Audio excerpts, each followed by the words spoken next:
Assalamualaikum warahmatullahi wabarakatuh. Perkenalkan, saya Putri Novitasari.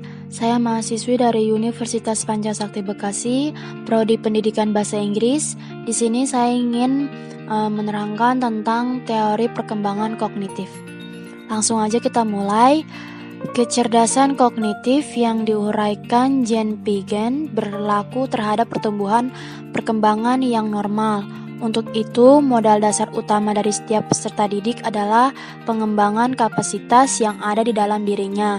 Hal ini terjadi jika faktor internal maupun faktor eksternal selama ini masa proses pertumbuhan perkembangan individu sejak masa janin sampai akhir kehidupan berkontribusi secara positif terhadap diri anak, seperti latar belakang pendidikan, ekonomi, keluarga, pola asuh, serta peluang dan kesempatan yang diperoleh oleh semasa kehidupannya, dan gen atau selama proses janin mengalami pertumbuhan juga sangat berpengaruh.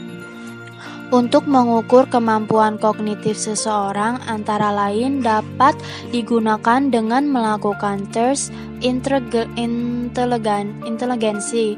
Seberapa besar kapasitas dari individu untuk mampu menyelesaikan aspek-aspek yang berhubungan dengan kecerdasan umum, daya analisa, dan daya tangkap, penalaran verbal, bagaimana aspek-aspek lainnya dalam diri individu yang nantinya tercermin dalam kehidupan sehari-hari dalam menghadapi masalah. Ada kecenderungan bahwa inteligensi menyita perhatian dan mendominasi. Seiring dengan perkembangan pengetahuan memberikan gambaran bahwa inteligensi yang selama ini menjadi pedoman menjadi tergeser karena ada beberapa yang sukses tanpa inteligensi yang memenuhi standar normal, tetapi memiliki bakat yang terselubung. Artinya, seiring dengan kemajuan yang begitu pesat dalam lapangan pekerjaan, tidak menuntut kemungkinan dengan kecerdasan yang lemah individu dapat mampu mandiri, asalkan mendapatkan peluang untuk menggali potensinya. Disinilah peran lingkungan sangat diperlukan, keluarga, serta kebijakan dan regulasi yang memberi peluang bagi mereka yang tidak cerdas tapi mampu mandiri.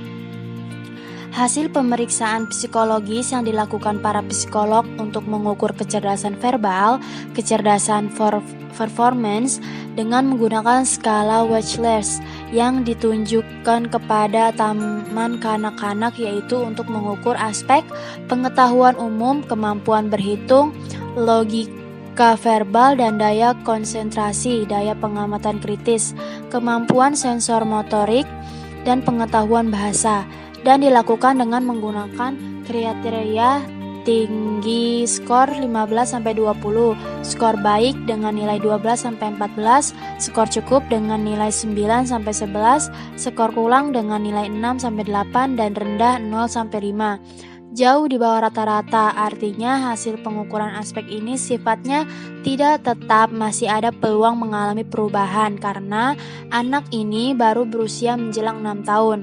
Pengukuran kecerdasan ini dilakukan untuk menunjukkan ke tingkat sekolah dasar SD.